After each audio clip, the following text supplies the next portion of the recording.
Hi, David. Hello. Firstly, thank you very much for giving me opportunity to interview you for my YouTube channel and podcast. It's my pleasure. Thanks for having me, man. So I've gone through your profile. I can see you're doing a lot of work. So I thought to tell about you and the work that you're doing to my audience. Sure. So it's true that we've been doing a lot of work. I started my Shopify experts agency around 2016. So it's been 7 years that we've been doing work only with Shopify. That doesn't mean just setting up nice looking themes. We've been doing also quite cool stuff in terms of system integrations as well. We have like clients that are quite big and they need communication integration with SAP and other external ERPs. So a lot of headaches go into it. And besides that, yes, I'm trying to be online to raise awareness about Shopify, even though it's like a huge platform worldwide. In some specific markets like mine in Central Europe, there's still the trend is still growing, so there is still a need for a lot of education about this matter.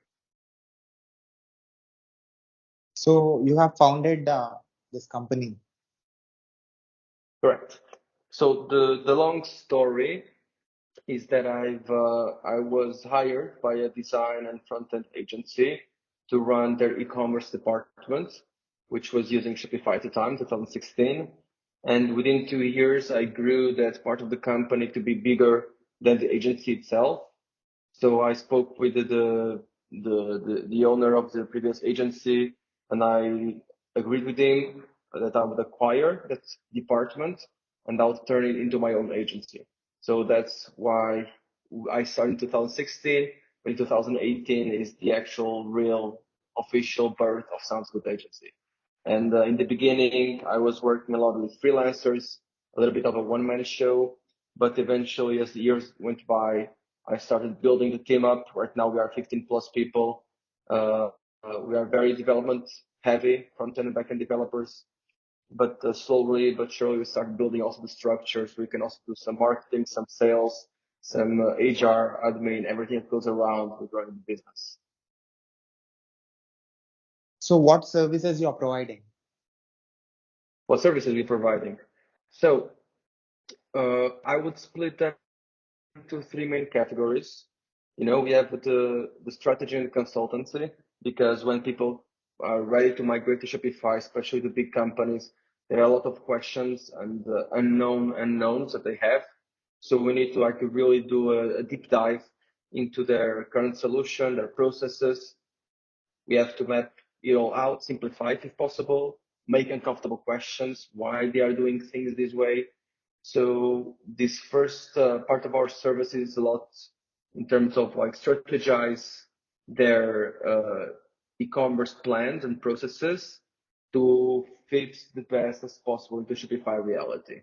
So there is this solution architecture part of services that I'm very much involved in. And then there is the front end development and back end development. The front end, of course, focuses mostly on what the client sees, what the customers see. Then we deal with speed issues, with design, with the specific functionalities that the customers in the end will see.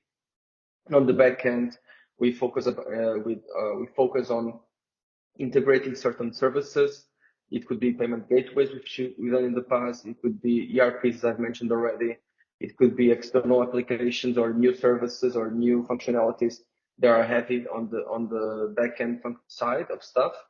And specifically, when you are dealing with the high-level merchants on Shopify or like high-level businesses, they have a lot of specific requirements and ideas that do require a lot of heavy lifting.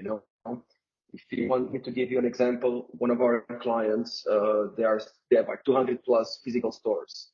So on top of their Shopify store, they want to have a secure authentication for their sellers, so they could log in the store as a seller and see a whole bunch of new functionalities. Like for example, scanning a barcode in order to open the product page, or sending emails to the customers that go to the store but don't buy anything. So we turn their online store into a real omni-channel solution that allows the sellers to be much more proficient in selling and then retaining the customers. And this requires a lot of back-end work, requires like authentication using the SAP services, a bunch of the solution to send these emails and track these emails, see analytics if they were open or not, if these emails with offers from products they saw in store actually converted or not later on using different tools, etc. So it can become quite complex and quite specific for sure. So how many clients you have? How many clients we have? Like we've throughout the years we've handled hundreds of clients, I would say. Right now we have maybe 5 to 10 ongoing clients, and we are still onboarding new projects. In the early beginnings of the agency, we were able to do multiple projects per month. Now, as the projects are getting more complex and we are targeting merchants that have like more complex requirements, we may onboard maybe a new project per month max, because some of these projects can take actually months, if not years, to close, to actually like get the deal. And it can take like 6 months to 1 year to get the first MVP out. And once we do that, we are always establishing a long-term relationship or a retainer, which means that most of our clients have been with us for 2-3+ years, you know. So there is an ongoing cooperation to serve their needs and the requirements for new features and so on. So what kind of businesses you help for? What kind of businesses we focus? That's a good question. We have established that we don't want to do any more of the small projects. We have now a baseline that any project that is like less than 7K is not worthwhile for us, because we've built this structure and these processes that just become too expensive to handle the small businesses, you know. We have, for example, for each single project, we need to have an account manager, a project manager. We have the lead developer and the normal developer, and the lead developer is reviewing the PRs, making sure everything is with the high quality code and so on. And this type of processes themselves, it's quite expensive if you have a lower budget, and it's not worthwhile for your needs. So we try to focus on the higher level customers that are willing to pay for that and that have a big enough scope that requires that. So our sweet spot would be medium to high level merchants, which are, for example, doing around $1 million minimum per year on revenue. But so we are serving even others that are doing like multiple millions, like they can be doing like millions per month even, you know. So we have a huge range in that sense, but the minimum threshold would be around is $1 million per year, which means that you are classifying yourself within the Shopify Plus type of clients. So we are not doing so much the simple basic Shopify stores or drop shipping and all this type of things. We are focusing more on the enterprise level. And which location you target? That's also a good question, because we've started quite internationally. You know, in the beginning, most of our clients were from the UK, London. That was our target market, which is a very nice market to work on. But eventually, with time, like I'll give you a bit of the context. I'm Portuguese, but I live in Czech Republic. I came here and but we were remote from the beginning, so we were willing to cooperate with international clients, even to hire abroad. So we were focusing on the UK market, but slowly but surely, the Shopify solution become more attractive to our national market. This means in Central Europe, and we decided to focus our attention to those clients because being the own Shopify expert certified in Czech Republic, for example, we have a huge boost and advantage. And being the ones that were the earliest in the market means too that we have the highest authority. And if you, like when COVID started, my plan actually was to start flying once a month to UK to meet clients in person, because in any culture, but very much so in UK as well, it's very important for the merchants to be able to shake your hand, to get to know you, to be able to trust you, and so on. But once COVID hit, all these plans were cancelled. So slowly we started to moving towards the local market, the national market, especially when we started onboarding interesting clients, interesting D2C startups, and later on even some corporate clients, which helped us build our brand or build our authority on this topic. So right now, our split of client is, for example, 70% national or Central Europe, Czech Republic, and 30% to international. Some clients from the US, Germany, and so on. And which business will get benefit with the service that you're providing? Which business will get services? Who will get benefit from service providing? For us, it's important that people and businesses are willing to grow. This growth mindset is very much in our DNA, which means that even internally, if an employee doesn't have this growth mindset, it's very hard to cooperate. It's very hard for us to stay put in the same position for a long time because we are still a small company and we have high ambitions. And this means for us that we require the same from our clients. If you want to grow, if you want to expand, if you want to innovate, if you want to be dynamic, then we are a good fit.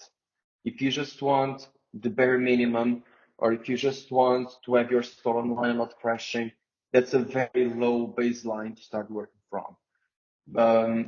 So those type of businesses are ambitious and they want to go to the next level.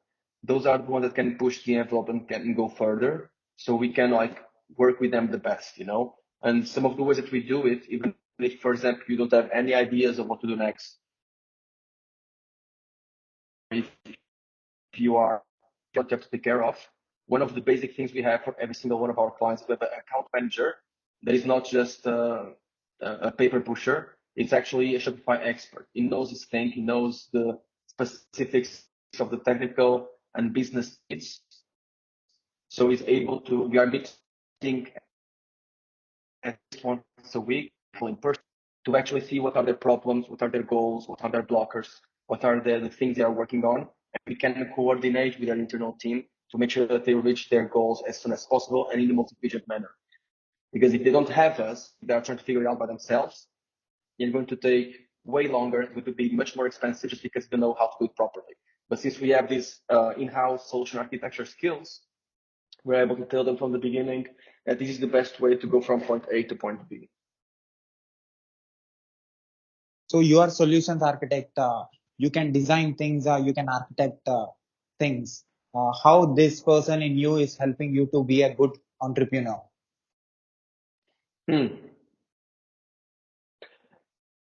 most important thing is to have this mindset of being a problem solver, first of all.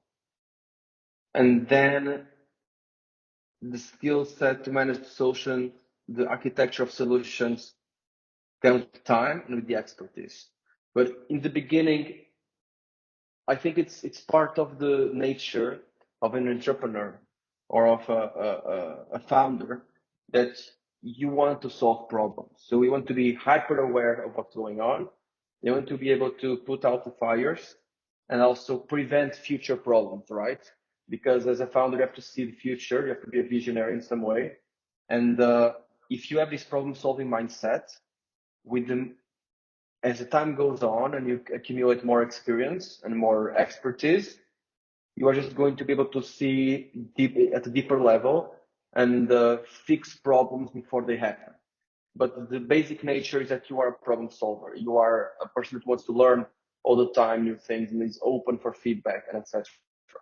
And once you get the expertise, I was saying, you are able to start calling yourself a solutions architect because you not only are able to read the documentation and understand the functionalities that it allows you to build or not, but you also are able to see the business side of things. Why would I even want that? You can do this market fit type of processing, and because of that, you can apply that same thing to your own business, right? You don't not only do it for your clients, but you can also do the same for your own business, for your own self, which is of course hard to do by yourself. very much so, you know. I had right now we have a quite established leadership team. So we have even like our weekly meetings where we sort our biggest issues. We are using EOS as our framework to run the company. But in the early days, I was like very much inside my head with all these ideas, problem solving at the same time. So it was quite challenging to know what to do first, you know. So as a problem solver, seeing my limitations, I just like got a coach that I trusted. And I had this person that once a week was able to like somehow dissect my thoughts, figure out what were the priorities, and we could tackle those issues together first, you know. So being a founder or being an entrepreneur and maybe even having this problem solving skill set and this social architecture skill set doesn't mean that you are a god, that you can do everything.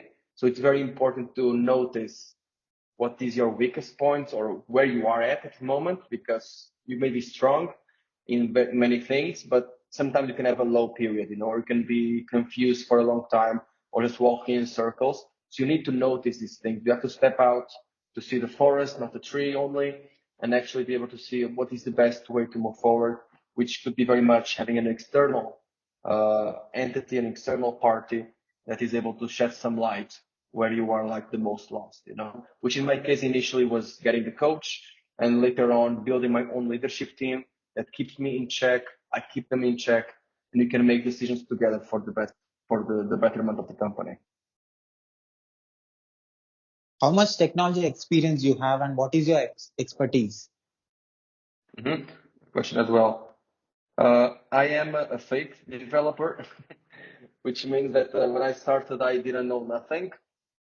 And I started basically self-learning, which meant that I had a client come to me. They need to do a small change here and there. And I started saying, okay, how can I do this? There is something called CSS. It works in this way. There is this syntax. I'll try it, play with the console, do it. Okay. So first year of working with in e-commerce projects, I was learning as I went, doing small changes by myself, just by Googling it, by searching it, you know, having this like ask, search, ask, and mentality, and asking for help. And after 1 year, I was able to do like coding design to front end, you know, from the Photoshop file into Shopify, which was still challenging for me, but I was able to make it.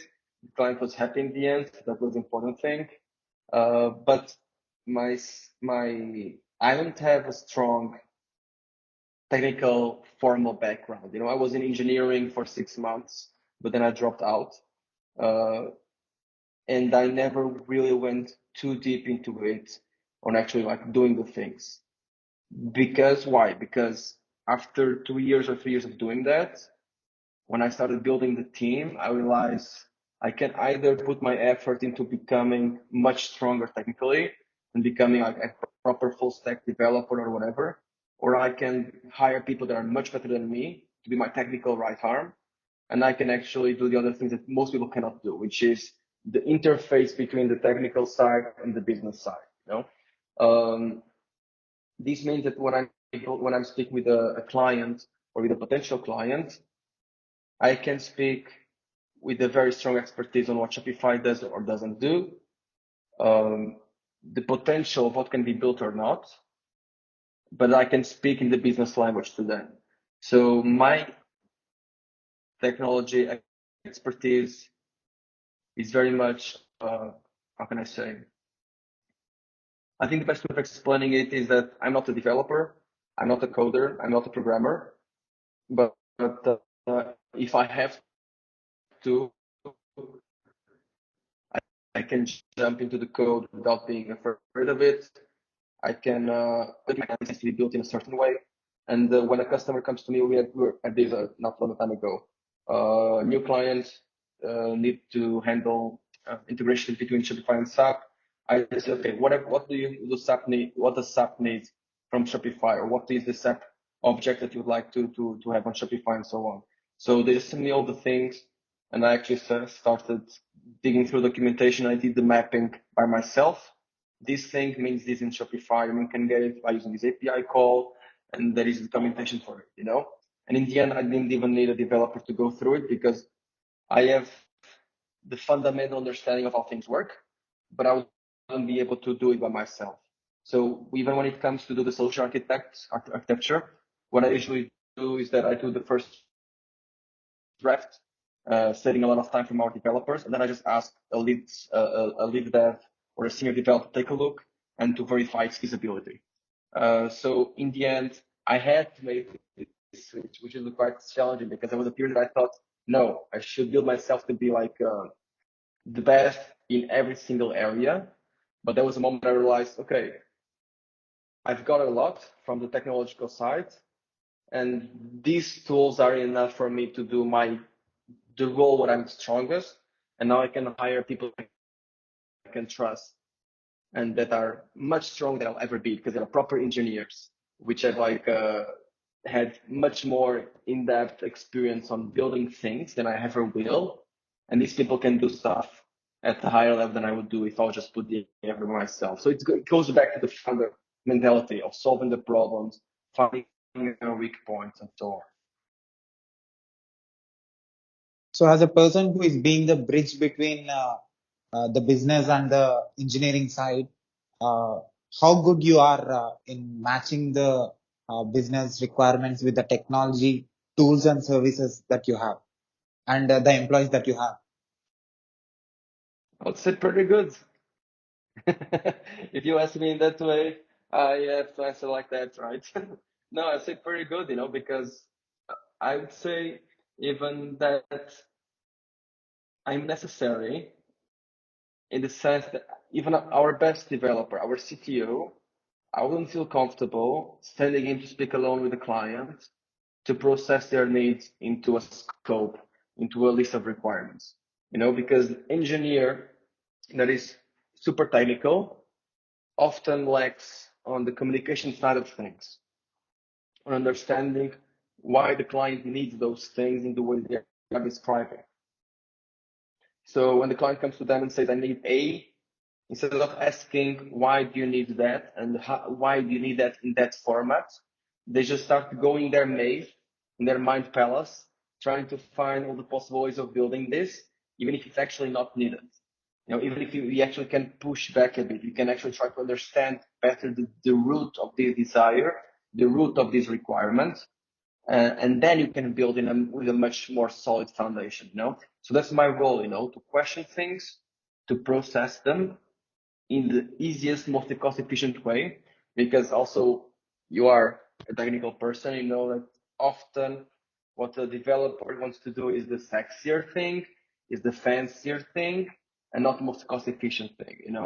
A great example that I had from years ago, we had a new requirement from a client. I was discussing it with my lead developer, now our CTO, and his head went straight to a custom app development for a bunch of reasons to achieve this goal. And I said, okay, we can just do this with Liquid on Shopify on the front end instead of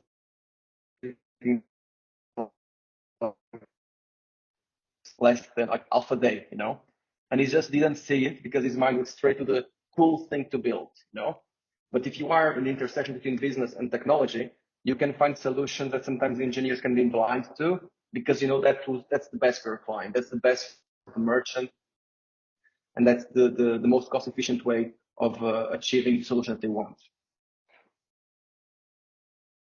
You started your work from 2016, 2018. You have solved different problems of different clients, and you can able to uh, uh, deliver the output that a business needs. Now you are saying you have reached to a position where you can able to solve problems of the mid-level companies and the higher level companies. So, what all that experience that you have that you believe that you can able to solve problems in the given time of the mid-level companies and the higher level companies, they come to you. You mean like how did I get to that level of experience? That a Yeah, question? the projects that you have done already, that experience, how that experience is going to make you do the different problems that comes to you next. That's the $1 million question, right? Because as we are building the company, you want people to become a clone of ourselves in some sense. So we are trying to build people to be able to reach our level to do our work, so we can do other things. So that's actually the $1 million question. How can we get people to the level of expertise so they cannot only set up a simple store, but they can actually go meet the client and figure out the best solution for them. Right now, our approach or the solution we found so far is very much based on time spent, you know. It took me 1 to 2 years to feel really comfortable with Shopify technology and with finding solutions fast to the clients. Uh, uh, Now that I have, 7 years in my pocket, I see things like light years faster than things that are light years away. I see them much faster than like people that are starting, and they get super confused very quickly. And so I need to slow down, explain them in detail, and so on. But what I reached in 2 years with the proper training and support, somebody maybe can reach in 1 year. So what we're doing now, we're trying to replicate my path and the path of other colleagues that I have are at a very high level as well of knowledge. We're trying to replicate that into the more junior project managers to make them fully fledged Shopify experts. So that means, first of all, running the project, shadowing like our work, see how we do things. Then there is a very interesting component, which is the sales part. It's very curious.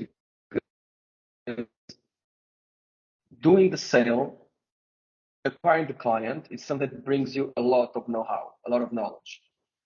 Because for you to be able to tell the client, give me X amount of money for this type of solution, you need to be able to defend that solution against like a bunch of arguments, you know? So you need to know why the solution is the best. You need to know why you are recommending it and why you wouldn't recommend something else. That was actually the best way for me in the beginning to get the knowledge, was the fact that I was running the department by myself. So everything was going was going through me, and I was able to interact with hundreds of clients and hundreds of Shopify merchants with different types of needs. I didn't close all the deals, but I gave a solution for each one of them, you know? So you actually learn by training, by getting like your hands dirty in the documentation and testing things out and experimenting with the platform, experimenting with different technical solutions, discussing with colleagues and so on. So the way to gather this knowledge is very much hands-on approach, you know, slowly but surely starting to try more complicated projects, try more complicated tasks, try to have a high level of accountability for the work that is being done. And the key thing for me in my story, in my experience, the most important thing actually was also quality that is typical of founders, which is to have the balls to go where other people don't want to go. You know, because we started acquiring some clients who were challenging, and other people in the market would be maybe afraid because, I don't know, there is risks, there are penalties in the contract if you fail, there is like lots of like NDAs and stuff like that. But I had to believe enough in myself and in my company, in my team, to say we are going to make it, and we are able to do it, and we'll figure it out. You know, even if right now we're not sure how it will be done, we can do it. You know, so there is a certain level of risk, and if you throw yourself into the water, and if you are hungry enough to get the big deals, it means that you are forced to grow. You are forced to do things you weren't able to do before. You never imagined that you would be able to do before, and that capacity of not playing safe, but of course being reasonable, is what pushes you to break your limits. You know, it pushes you to expand your horizon of what can be done or what can be achieved. And I see that like every challenging client that we acquired, it was like a stepping stone to a much higher level of knowledge. And then I speak with another client that maybe, for example, we had this experience that we acquired a client in September of last year. And when I was meeting with them, I was super relaxed because I know this. We've done this already. But if I met this client 3 years ago, I'll be basically pissing myself, like, oh, how will I handle this, So, experience, years, kilometers, a lot of a lot of sweat, a lot of hard work, and you get there, it just you start absorbing it. So what is interesting in your role? What is making you to wake up in the morning and do this job? Hmm. What makes me wake me up in the morning? So first of all, my kids wake me up in the morning. So even if I want to sleep further, I can't. I have to put them at school and so on. But I have 3 kids. Um,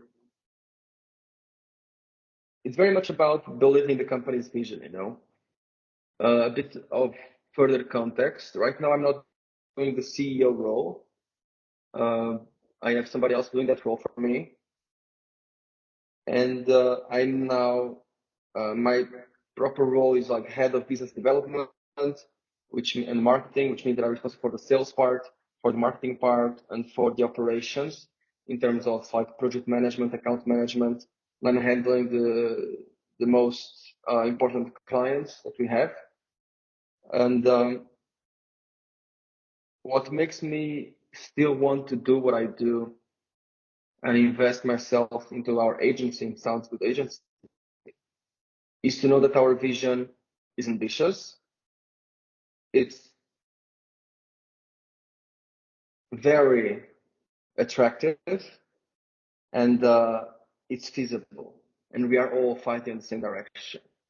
The most important thing for me when working for myself or for whoever else is to believe the vision that we have. And the great thing that we built this vision together is not just like the result of my own like dreams, is a vision that we are building together that is attractive for everybody and that is pushing us to deliver the highest level we can. Because when something isn't done at the level that it should be, we can question ourselves, say, like, do we really want this vision? Do you really want to be like one of the top agencies in Central Europe? Do you really want to be the top level Shopify experts that Shopify would contact themselves when they need anything within our region? You want to be leaders, thought leaders, and authorities in our stuff. If yes, we cannot fail in certain things, and if yes, we have to deliver our quarterly goals. We have to be able to put in the time, put in the hours, put in the effort, and be passionate about what we do. Something. So basically, I'm being a bit circular here because say what motivates you, your vision, my vision, So I'm actually responding with something obvious, but it's super important because this vision in our company that we've built together is possible to achieve if we live by certain values. That's why we have 6 values in our company, which are kind of a guidance on how we should behave, on how we should act, on how we should make the decisions. Let me see if I remember all of them. So it would be a bit weird if I don't. But first of all, it's like we have own your shit, get it done, and have fun. So basically, be accountable, but don't take yourself too seriously, so we can have fun with each other. Then we have no one left behind. We are a team, so we have to work as a team. This means that you have to ask for help when you need help, and you have to help the people around you. Then we have be honest, no bullshit. No bullshitting around us, not bullshitting the client, not bullshitting each other.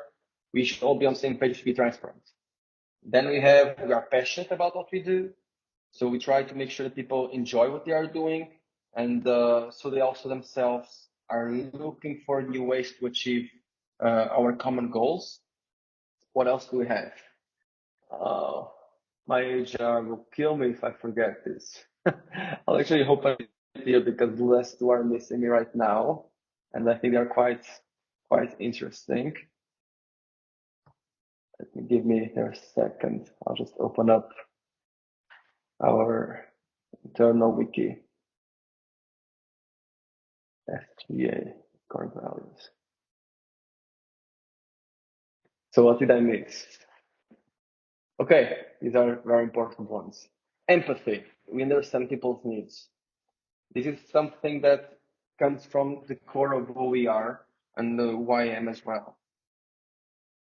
Basically understand that we are all humans, you know? Internally, we are all humans. So when things go wrong, we can understand because problems, everybody has problems, everybody has personal lives, and things can happen, and we have to adapt, and we have to understand it. One of our colleagues was mugged a couple of weeks ago. So now he has 3 weeks unexpected off. And of course, we're supporting him because he went through a very troubling situation, you know? Or somebody can have some health issues or mental health issues, you know? And we want to be there for them internally, but also externally, for our clients, which means that if a customer asks for something, our first reaction can't be that's ridiculous, that can't be done. Why are you even asking me that? Don't bother me. It's like, this is important for them. Why is it important for them? Why they value this thing? And by doing that, by empathizing with the client, with the company, empathizing with their goals and vision, we are actually able to work on it with much more pleasure. And at the same time, we're going to dedicate a much more higher attention to the details, to the important things that are for our clients. So when somebody says, for example, I want to migrate to Shopify, one of the questions for me are crucial is like, why? What is so wrong about the platform or solution you're using right now? And those things they say to me, I know these are the things that I cannot fail at. These are the things that they cannot compromise at. So empathy, understanding people's needs, you know? And the last one that I have here, the sixth value, is the can-do attitude. This doesn't mean that we are going to be all like believers and followers of the cult. It's about being pragmatic and optimistic at the same time, because we don't want people to just be always saying, no, we can't be done, or we will never be able to do it. It's about what I said before, having the balls to go for it, you know, but at the same time being pragmatic, and at the same time knowing what are your limits, at the same time knowing that some things cannot be achieved and you have to be realistic. But the can-do attitude is it's like the engine that allows you to go forward, even into risky situations when you're not sure that today you are enough to manage it, but you believe that tomorrow you will be enough to do it. You know, you are able to get better and build a better team to achieve that, you know? So our vision together with our core values is what really drives me, and I hope us, the company, team members, to wake up the next day and put our hours, put our effort into making our vision true, our vision a reality, and to be able to satisfy our clients. So 7 years of experience as a founder, as a leader, as a person, as a problem solver, as a person who matches the business requirements with the technology, tools and services that you have. What you have learned in this experience and what this experience taught you, being a people's person and also being a engineer, a technologist. What you have learned. Yeah, that's a good question from me as well. Thinking about it, it taught me a lot about myself, you know, because right nowadays it's kind of sexy, the idea of the entrepreneur, the founder, building a business, creating a business. When I started a long time ago, before I made this decision of buying that small department become Sounds Good agency, I was terrified. I never thought ever in my life that I was an entrepreneur. I always was taught to play safe, to be a good employee. Like my father gave me only one advice about like business or money, which was never become self-employed, never start doing invoices because then you have to manage taxes, dependencies. Just be an employee. That's the safe way to do it, based on his experience. And I always thought like I couldn't do it. It wasn't in me. But after doing the first step and taking a chance, I realized that I was able to go to sleep even with a huge dark cloud above me of problems and ideas and things to solve. But I was able to sleep. And that was for me the important thing, to realize that I have like a strong stomach enough to manage the life of an entrepreneur. That was like a discovery for me. It seems like small, but for me it was huge because I really didn't think that I had it in me. So that was something I learned about myself, you know. Then what I learned about others, and it comes also from the empathy aspect, is how surprising for me it was, and it still is, when I meet like very successful merchants, very successful business owners.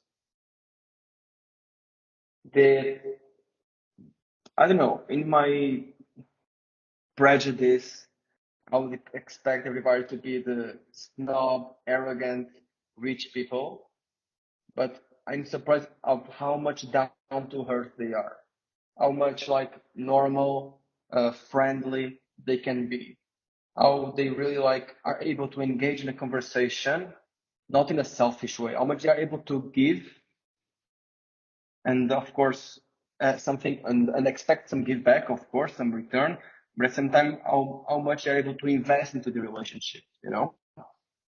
So basically nobody, I've met very few people that have said I got what I got through my sheer will, power, and for my sheer efforts. They are all about relationships, they're all about empathy, they're all about building a community, they're all about solving problems together within the community. And that's super inspiring, you know? So something I learned about me, something I learned about others, something that was a shock for me was that building an agency, a technology company, was a people's business. It was something I learned very early when I started building the team. And it was challenging for me to realize that my business is very much dependent on my, once again, the relationship with employees, with clients, and being able to retain and improve those relationships. Because it's not enough to just create a relationship and stick it and it's done forever. I have to work hard on making you better, making myself better. You know, it's very much a self-improvement journey. And the community improvement between each other journey as well. So it was quite mind blowing for me at the time. And I had another thing that was quite interesting regarding this aspect of team building, which was, oh, I think it's escaping me now. Yeah. And the last thing that was very challenging for me was for me to learn when to make hard choices and hard decisions. Because as I was not like, I'm not the boss, like by nature, I'm not the boss by nature. I'm not the guy that says, you do this, you do that. I'm very much like a cooperation type of person, you know. I want people to be engaged. I want to be empathetic with them. I want to be satisfied and happy. So for me, it was very hard to be able to start saying no, to be able to start firing people, to be able to start putting limits on what can be done or what cannot be done. So this was something that I had to learn through tough life experiences, that some tough love sometimes it's needed. So people understand how important it is for them to deliver, or how important it is for them to behave in a certain way.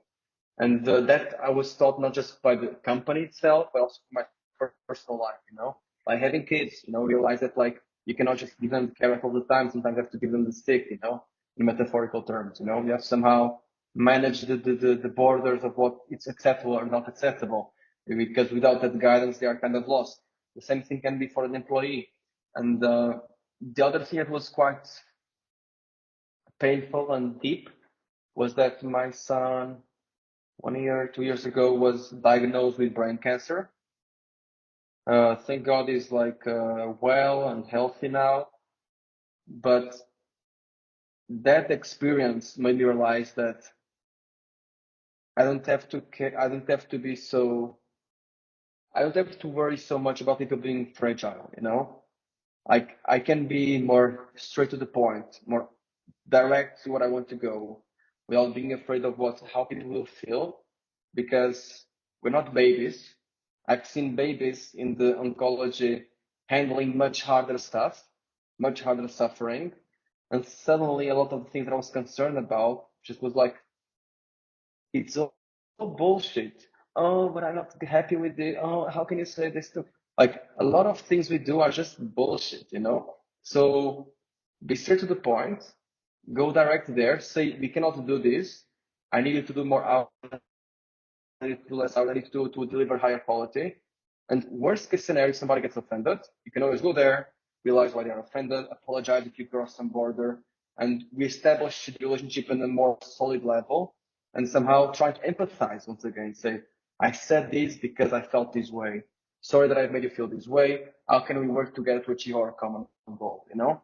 But don't be so afraid of like, oh, this employee was going to like me, or if I fire him, he's going to tell me that I'm an asshole, or whatever. Like, these things are such nonsense, are such like a waste of time, you know? And that's also something I've learned throughout the years. So my question was, uh, uh, you did freelancing before. So how that freelancing work is helping you in your present work? Yeah. The great thing about freelancing is that you learn about everything. You have to do the sales, the execution, the relationship with the client, getting some review from them, uh, promote your work, you know. So you actually become, once you're a freelancer, for a good freelancer, you learn a lot besides your real hard skill. So that gives you a lot of it gives you a strong background to be able to teach others as well, and allows to understand how a business works, you know. Because if you are a developer all your life just as an employee, you will have, it will be very challenging for you to make this interface with the business reality, because every month, whatever you're doing, you get your paycheck. You just have to like solve your Git issues or do whatever task you're assigned to, and you don't have to worry about anything. You don't have to worry if you are on budget that much. You don't have to worry if there is money to pay you. You don't have to worry if the person is happy in the end. You just have a task, a boss, a team. You are safe from the reality in some sense, you know. But if you are a freelancer, you are attacked by reality from every single direction, because you try to make a sale. If you have like, if you're not able to empathize with the customer, you lose it. If you are not competitive enough, you lose it. If you are just, if you just have bad luck, you might not even have any leads, you know. So you have to do a lot of effort there. Then on the execution, if you don't do it fast enough, well enough, in a cost efficient manner, the reality will crush you, you know. Your client won't be happy, and you have to learn and improve yourself in the execution to be able to acquire your client for this client to come back in the future. And then in the promotion after, and the promotion of the services, and in the final outcome of like recovering relationship, getting a testimonial from the client and so on. It helps you build long-term relationships, which is what you want, because you don't want to be selling like every day of your life forever just to get a new gig, a new gig, a new gig. So by being a freelancer and by like being able to dominate these three areas of business and reality, you actually get much more grounded. At the same time, it can trick you to think that you can do everything by yourself. So there is a moment where you have to click and realize, no, this is my responsibility. This isn't. I can butt in, I can give some advice, I can give approval, this proof, this approval. But in the end of the day, I have to trust this person to do their job so I can do my job, you know? And realizing like, okay, what within this variety of things that I've done, what is my strongest suit? What is my strongest point where I can dedicate all of my energy and my time? And where can I find people to do the other things that I'm not so good at, you know? So this specialization has to come later if you are building a business, or if you are like delegating to elevate your position. This can be a tricky thing if you've been a freelancer for a long time. I've seen it in multiple freelancers that it's definitely challenging for them. and it might take years to realize that the division of work is actually quite important, and they cannot do everything by themselves, and they have to realize that even if somebody takes like 10 times longer than them, it's better that they do it, so they learn it, they get better, and they are able to manage 10 people doing that, because their time is too valuable to have them like spending 1 hour on a given task, and it's better that they delegate. Even if it takes longer in the short term, it's definitely the best for the medium and long term success of the business. You have done different projects for different businesses. What technologies you have used? Sure. I can give you our current stack. That actually would be a good thing to share. I don't have it in top of my head, everything. I want to give you a good list. Just open it up for you. I'm even making a compilation of that a couple of days ago. This is what we currently use.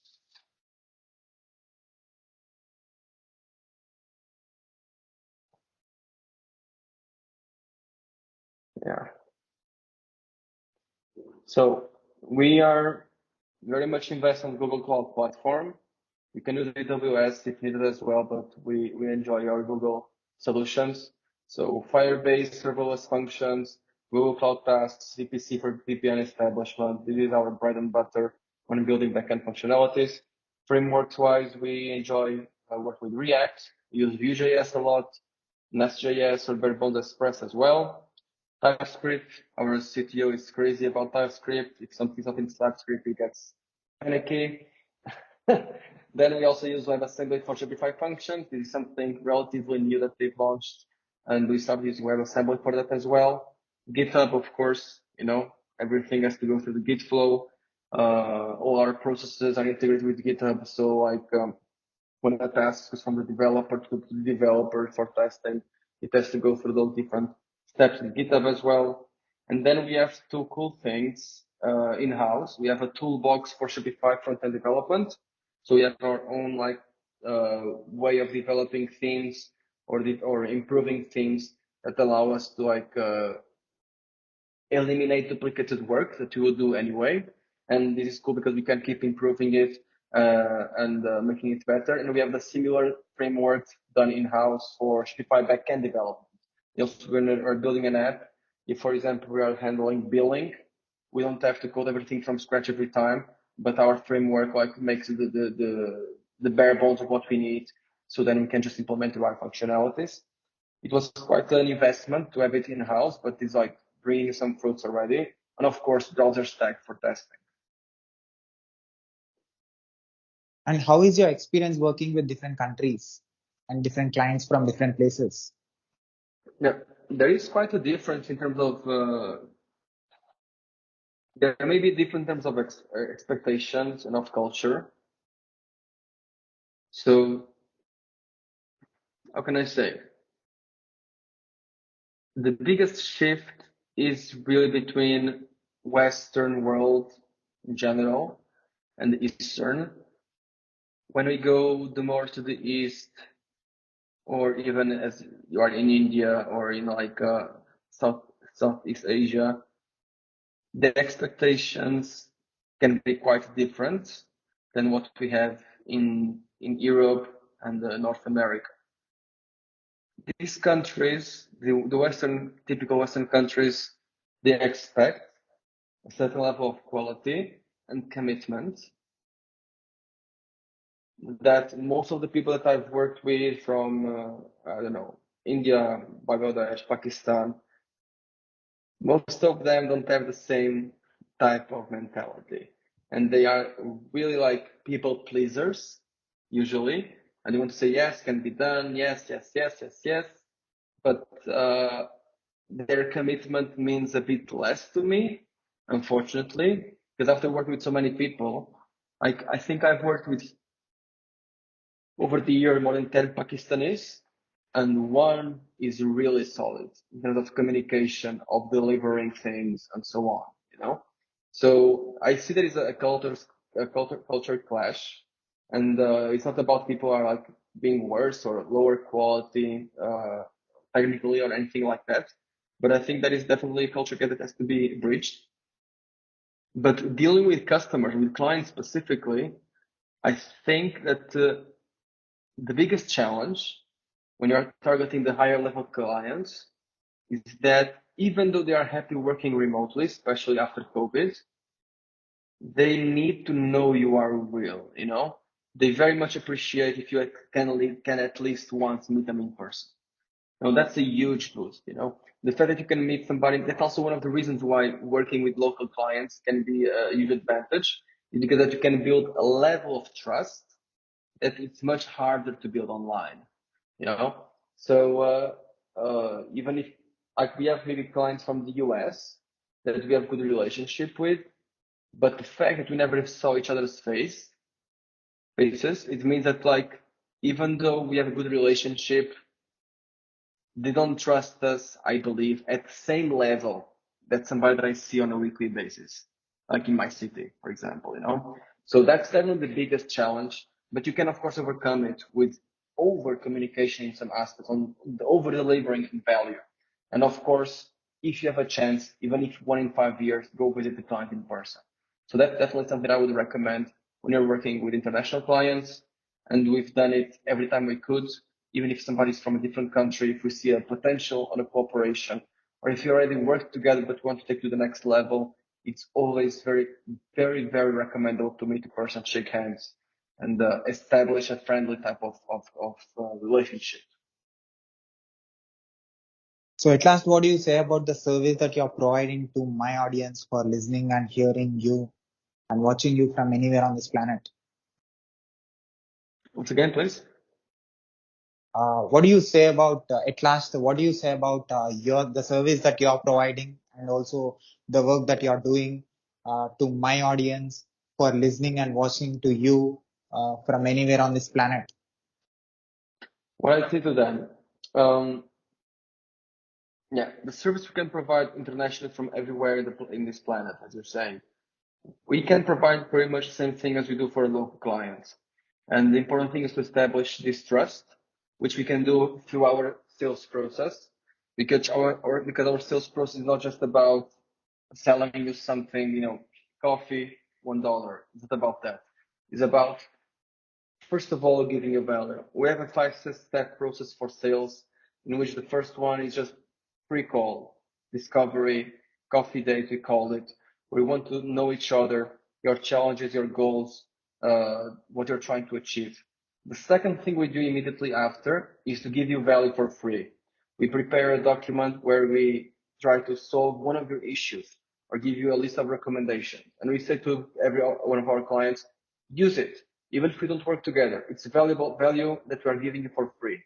And by doing that, we are establishing a relationship and a reciprocal type of approach, which allow us then to go to the next step, which is like proving ourselves with paid work, which usually is like a feasibility study, you know, going a level deeper into your needs to be able to break down a scope and a blueprint for the actual major project we can do together.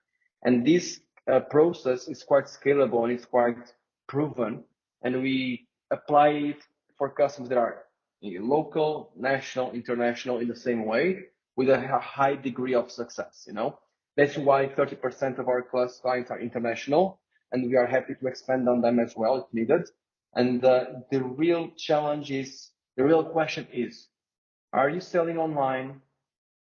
Are you preparing to sell online?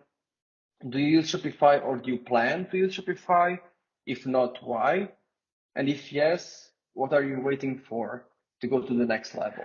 And if you want to go to the next level, of course, you can do it in-house, you can do it internally, you can do it by yourself, but there will be a moment where you'll start to be a break for yourself. You are starting to stop yourself from evolving.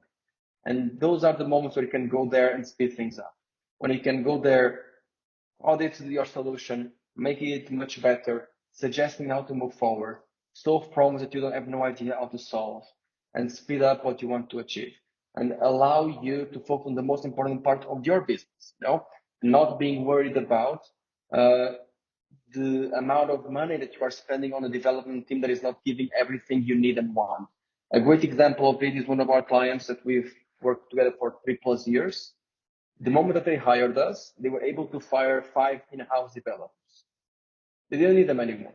They were able to do things in a much more cost-efficient way just by using our services. And a lot of the things that before were done were hard-coded.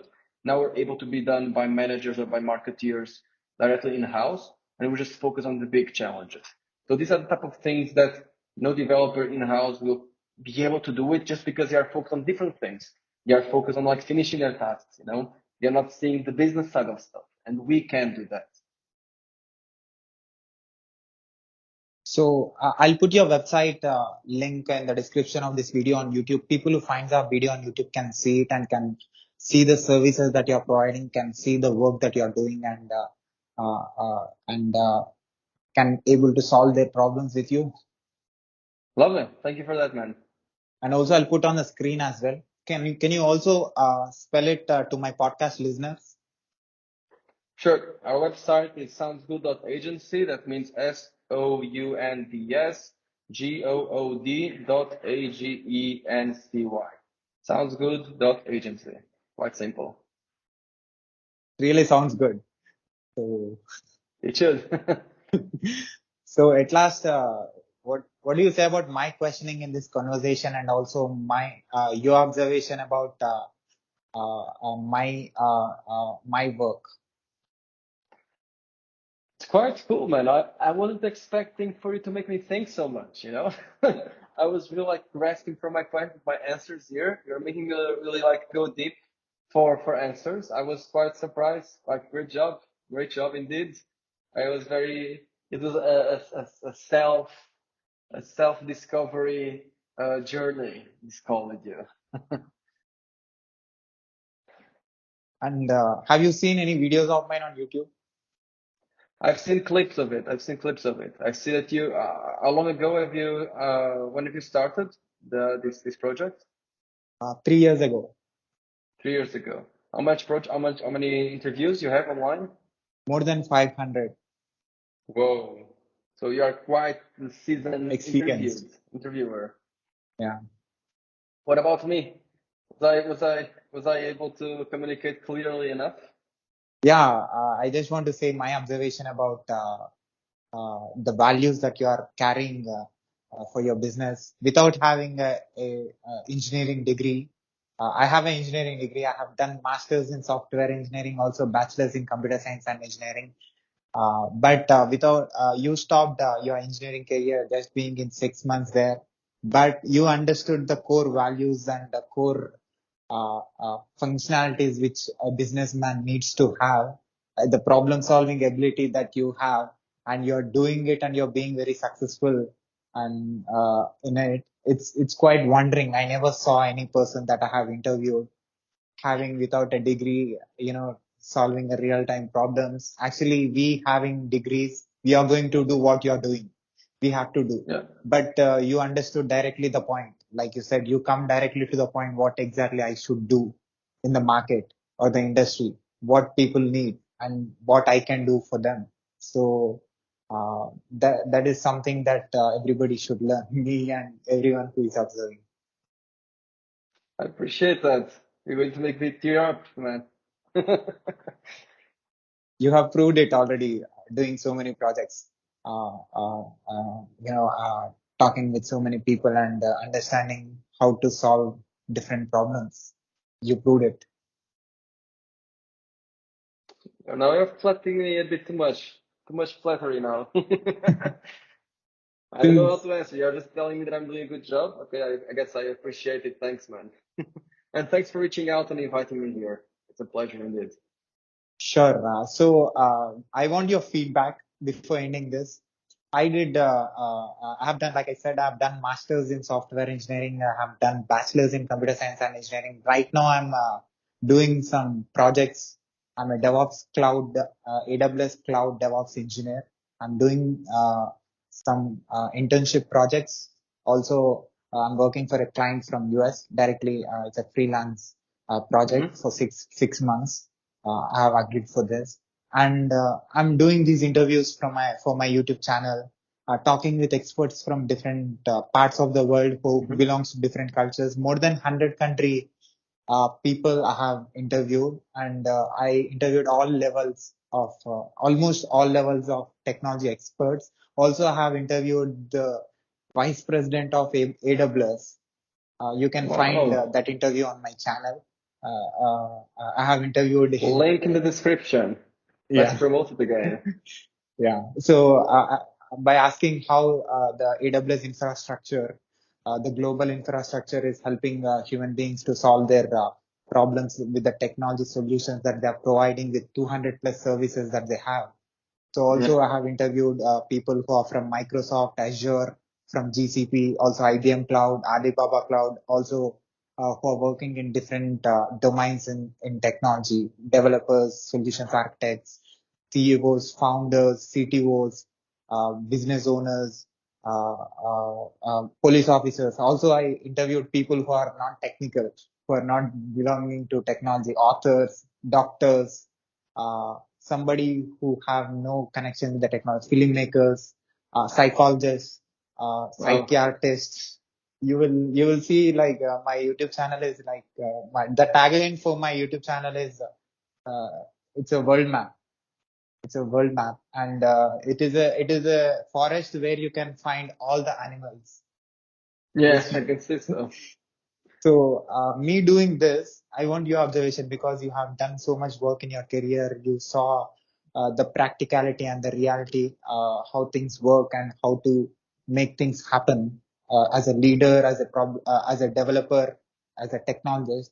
Uh, what do you how this experience me having this global conversations experience and how this experience is going to helpful for me in coming days.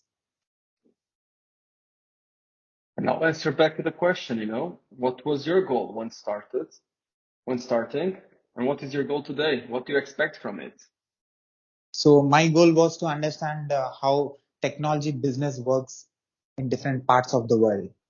And Mm-hmm. I got an idea after 3 years of experience talking with top level experts, also in different the startup owners, also talking with the developers, also the employees, owners, employees, trying to understand the business side of the technology. But I'm a DevOps engineer, so uh, I have understood what my job is as a DevOps engineer. Like, if you've done like more than 500 interviews, you basically have another master's in like worldwide technology and business. It's like an MBA that you have on top of it. Definitely the educational aspect of your goal is being fulfilled. And of course, it's never ending. The more you do, the more you'll know, the more you like connect with different people, expand your network as well. So definitely that's a goal that you are fulfilling and that you'll keep on fulfilling. And I think that if you keep on building this, the question is like, where can this lead you, right? And I think the sky's the limit somehow, because not only the tools you are gathering, not only the network that you are creating with people you speak with and people that watch your content, but also with the fact that you are providing, because you could do this just by yourself. You could speak with people just by yourself, but you are doing this in a public format. You're doing this in a public format. Other people can like take in the value from you. So the question is like, what would you like to do long term? Would you like to grow this aspect of your life, this aspect that you are building this channel, or would you like to be just a DevOps guy that loves the work that he does and just wants to keep on learning? And maybe both things can live together, like Lex Friedman being a great example of that. Or you can say, no, I actually want to dedicate my life to not just educate myself anymore only, but to try to maximize the impact of this education on other people. And that can put in context how you should approach this channel, or how you should approach this distribution of content. So I think the question was where it's going to lead you. I think it can lead you anywhere you want to go. So the question we always have to ask yourselves, like, where do you want to go? Definitely, I got your point. Good. So I also interviewed a couple of experts from NASA in order to understand how technology, what technology and what services has been used in the communication between humans and the satellites and Mm-hmm. the things that are there in the about the planet. So as I'm naturally a curious technologist. I want to know what they are using in order to make things happen. Because today, because you have been in technology, you are very much aware of how the evolution of technology happened. Today, the world is interconnected with applications and with the data centers that we have. So we are able to communicate and connect with each other, can able to convey information in fraction of seconds. So I thought to Yep. even want to know, as a human beings, the people who are working in space technology, I want to know that those human beings are trying to connect with somebody who, so from other, whether there is a species out of the planet and what technology they are using in order to send that. So I was curious, like I was thinking about the sky, about the planet in order to understand. So I want to understand the communication system that they are using so that I can use those things in my DevOps tools and in my cloud work. It makes Has me it easier. impacted your work? Yes, Has that 100%. impacted your work? 100%. It changed the perspective because you're thinking beyond. You're thinking more than a CEO level of work. So when you think like that, you can easily solve engineer problems. That would be great. I'd love to know, like, I don't know if you are always doing this interview format, but it would be quite cool if you'd like even just make video by yourself saying, this is how the interviewed person X affected my workflow in this way, you know? I think that this would be very interesting, you know? Because if you're saying that some conversations have had a real life impact in how you do your work, I think that also could be quite interesting content for your audience. Yeah, I have planned to write a book after 4,000 videos. That makes sense. Yeah, that's So you are still in the beginning. yeah, 500 videos sounds like a lot, but you have an ambitious goal of 4K. yeah, 4,000. Yeah. Why did you choose 4,000 as the goal before writing the book? Yeah, it takes more 5 years, I think. Yes, yeah, you have everything planned out. Yeah, I have, as a person, as being in a logical job, logical profession, it is very important to have where, what is my destination. And what is the end goal? Yeah, that's What is the the end goal? end goal is to present experts like you, how you are solving problems of Yeah, human that's beings. the method. That's your methodology. But what is the end goal in 50 years? End goal, we don't know. As a human beings, we can think up to some extent. 5 years, I have planned. I don't know what happens after 5 years because the same Okay. answer I got from the AWS vice president also, who has been in technology for 40 plus years. I asked him, what next after these 200 services? What you are Yeah, going to do? So he said, we don't have plan after. We have plan yeah, only that's for five wise. That's years. wise. In our case, we have not a plan, let's say, but we have a 10-year vision. We have then a a 3-year picture of how we should look like in 3 years, and then we have 1-year plan, then quarterly goals. So the quarterly goals allow us to achieve the 1-year plan, which help us to be closer to the 3-year picture of how we should look like. So eventually can get to the 10-year vision. But of course, every year, these things can all change. We have to revise this every year to keep it up to date. That's superb. You have a clear vision.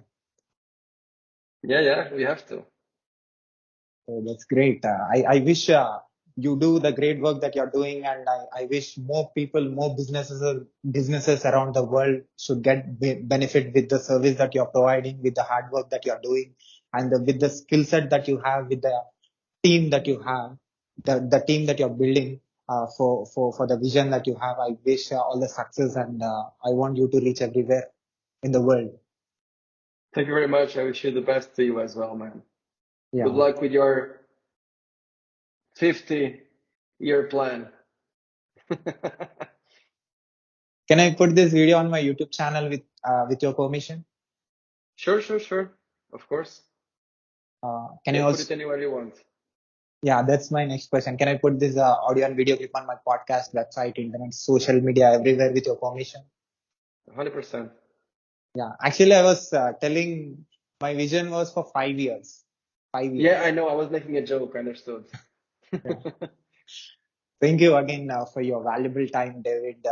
It's an awesome conversation, and it's inspiring story that you have shared, and also the way you're working and the service that you're building to solve different problems for different businesses.